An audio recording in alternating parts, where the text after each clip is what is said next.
నిన్ను వలె నీ పొరుగువారిని ప్రేమించుట. నిన్ను వలె అంటే అర్థం ఏమిటి? నిన్ను వలె అంటే అర్థం ఏమిటి? మార్క్స్ వార్త 12:33 చూడండి. మార్క్స్ వార్త 12:33. మార్క్స్ వార్త 12:33. మార్క్స్ వార్త 12:33. పూర్ణ హృదయముతోను, పూర్ణ వివేకముతోను, పూర్ణ బలముతోను ఆయనను ప్రేమించుటయు, ఒకడు తనను తనువలే, ఇదే నేను పాఠం పేరు ఇది. నిన్ను వలె నీ పొరుగువారిని ప్రేమించడం అంటే ఏంటి? నిన్ను వలె అంటే అర్థం ఏంటారో చదవమ్మా. మళ్ళీ కొంచెం వెనక్కి. ఒకడు తన్ను వలె తన పొరుగువారిని ప్రేమించడం సర్వాంగ హోమములన్నిటికంటేను బలులన్నింటికంటేను అధికము. అంటే సర్వాంగ హోమాలు బలులన్నిటిని మించింది ఏంటంటే నిన్ను వలె, తనను వలె తన పొరుగువారిని ప్రేమించడం. చూసారండి, ప్రేమించడం అనేది సర్వాంగ హోమముల కంటే బలుల కంటే అధికం అంట. ఇతరులు నీకు ఏమి చేయాలని కోరుకుంటున్నావో నువ్వు వారికి చేయటమే నిన్ను వలె అంటే అర్థం. నిన్ను వలె అంటే అర్థం ఏంటంటే ఇతరులు నీతో ఎలా ఉండాలని నువ్వు అనుకుంటున్నావో అలా నువ్వు అవతల వాళ్ళ పట్ల ఉండడమే నిన్ను వలె అంటే అర్థం. పాఠం పేరు ఏంటంటే నిన్ను వలె అంటే అర్థం ఏంటి? లేవీకాండం 19:18 చూడండి. లేవీయకాండం 19:18. నిన్ను వలె నీ పొరుగు వానిని ప్రేమింపవలెను. నిన్ను వలె, నిన్ను వలె, నిన్ను వలె. మత్తయి సువార్త 19:19. నిన్ను వలె నీ పొరుగు వానిని ప్రేమింపవలెను. అదే సేమ్ వచ్చిందండి. మత్తయి సువార్త 22:39. మార్క్స్ సువార్త 12:31. లోకా సువార్త 10:27. రోమీలకు రాసిన పత్రిక 13:8-9 గల్తీలకు రాసిన పత్రిక 5:14. యాకోబు రాసిన పత్రిక 2:8. యాకోబు రాసిన పత్రిక మత్తయి సువార్త 12:33. లోకా సువార్త 10:29, 36. ఇన్ని వచనాల్లో నిన్ను వలె నీ పొరుగు వానిని ప్రేమించవలెను, నిన్ను వలె నీ పొరుగు వానిని ప్రేమించవలెను, నిన్ను వలె, నిన్ను వలె, నిన్ను వలె అని ఉండడం అనేది జరిగింది. పొరుగు వాని విషయంలో మనం ఏం చేయకూడదు అనేది, ఏం చేయాలనేది ఈ పాఠంలో తెలుసుకుందామండి. మనం నిన్ను వలె అంటే అర్థమైంది కదా మీకు? నిన్ను వలె ఏంటి? నిన్ను వలె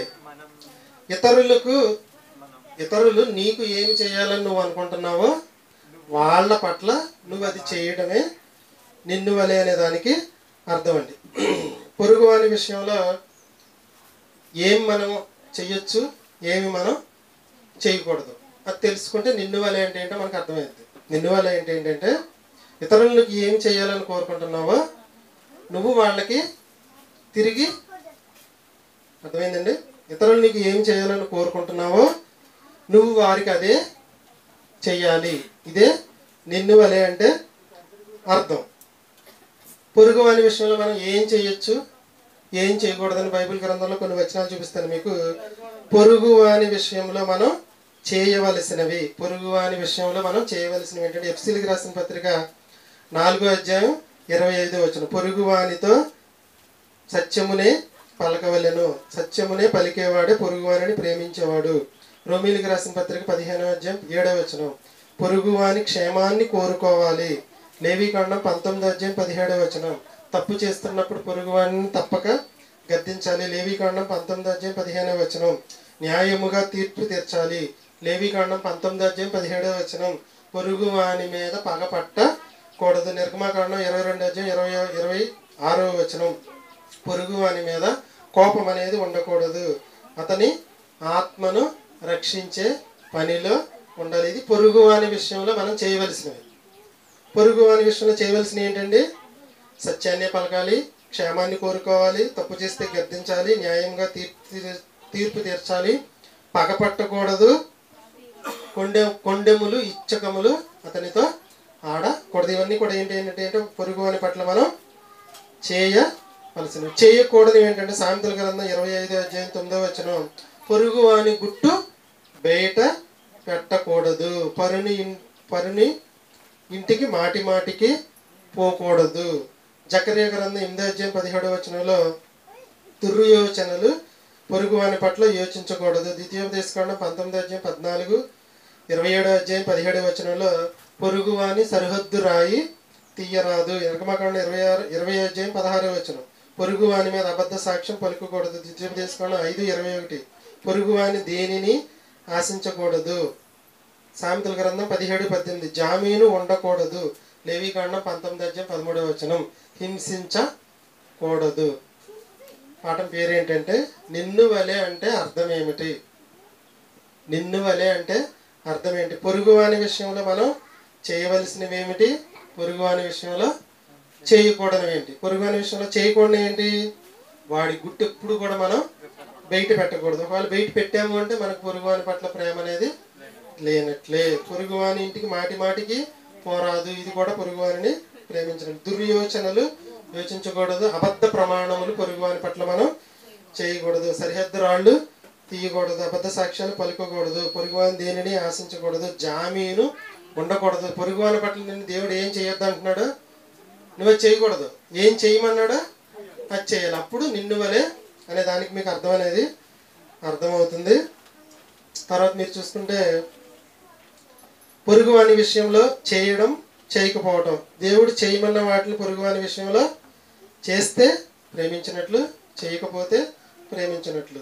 నాకు జామీను ఉండమని షూరిటీ సంతకం పెట్టమని 1,00,000 రూపాయలు అప్పు తీసుకుంటున్నాను.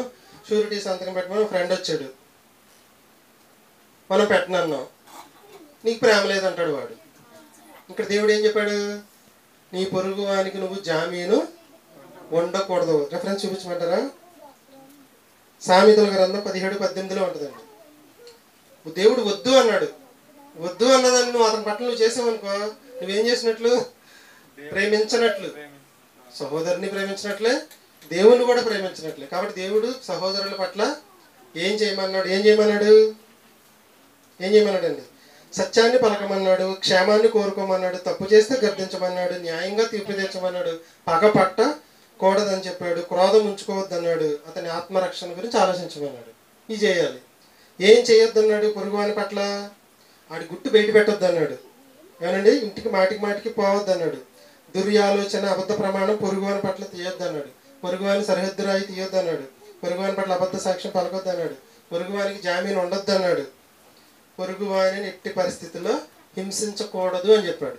దేవుడు వద్దన్న వాటిని చేయొద్దు, చేయమన్న వాటిని చెయ్యాలి. ఇలా ఉండేవాడే పొరుగువానిని ప్రేమించేవాడు. పాత నిబంధన, కొత్త నిబంధన, మీ మొత్తం అన్ని విషయాలు మీరు చదివితే పొరుగువాడు అనే పదాలు చాలా వస్తాయండి మీకు. పాత నిబంధన ధర్మశాస్త్రంలో నీ పొరుగువాడు, నీ పొరుగువాడు, నీ పొరుగువాడు, నీ పొరుగువాడు కూర్చుని మీరు ధర్మశాస్త్రం చూసుకుంటే నిర్గమకాండం, సంఖ్యాకాండం, లేవీకాండం, ద్వితీయోపదేశకాండం 4 ఖండాలు కూర్చుని పొరుగువాని పట్ల దేవుడు ఏం చేయొద్దు అన్నాడు, ఏం చేయమన్నాడు రాసుకుంటే ఒక బుక్ వస్తుంది అంటండి. అన్ని చెప్పాడంటే పొరుగువాని పట్ల నువ్వు ఏం చేయాలి, ఏం చేయకూడదు, ఏం చేయాలి, ఏం చేయకూడదు. అప్పుడు మనకు అర్థమైంది ఏంటి? నిన్ను వలె నీ పొరుగువానిని. నిన్ను వలె అంటే మన పట్ల ఇతరులు ఎలా ఉండాలనుకుంటున్నామో మనం వాళ్ళ పట్ల అలాగా ఉండటం అంటే ఏంటనేది మనకి అర్థమైంది. చదివేటప్పుడు నిన్ను వలె నీ పొరుగువాడు, నీ పొరుగువాని పట్ల, నీ పొరుగువాని పట్ల అని కింద అండర్లైన్ చేసుకుని చదివితే పొరుగువాని పట్ల మనం ఏం చేయొచ్చు, ఏం చేయకూడదని ముందు మనకు తెలియాలి. తెలియకుండా వాడేదో చెప్పాడు మనం ఏదో చేసి సంతకాలు పెట్టేసాం అనుకోండి, జామీన్ సంతకం అంటే అర్థమేంటో తెలుసుగా మీకు? ఏంటి? వాడు ఎగ్గొడితే నేను కడతాను, వాడిని వదిలేయండి నన్ను పట్టుకోండి అని అర్థం అంట. అంతేనండి? దేవుడు చేయమన్నాడు వద్దన్నాడు. ఆడేమనుకుంటాడు? ఆడికి ప్రేమ లేదు అంటాడు. దేవుడు ఏమంటున్నాడు? అసలు ఆడికి ప్రేమ గురించే తెలియదు అంటున్నాడు. అంటే 10 ఆజ్ఞలు మనం నెరవేరిస్తేనే మనకి. యాకోబు పత్రిక 2:8 యాకోబు పత్రిక 2:8 యాకోబు పత్రిక 2:8 2:8 యాకోబు రాసిన పత్రిక 2:8 మెట్టుకు నీ వలె నీ పొరుగువానిని ప్రేమించుమను లేఖనంలో ఉన్నట్టి ప్రాముఖ్యమైన ఆజ్ఞను మీరు నెరవేర్చిన ఎడల బాగుగానే ప్రవర్తించు వారగుదురు.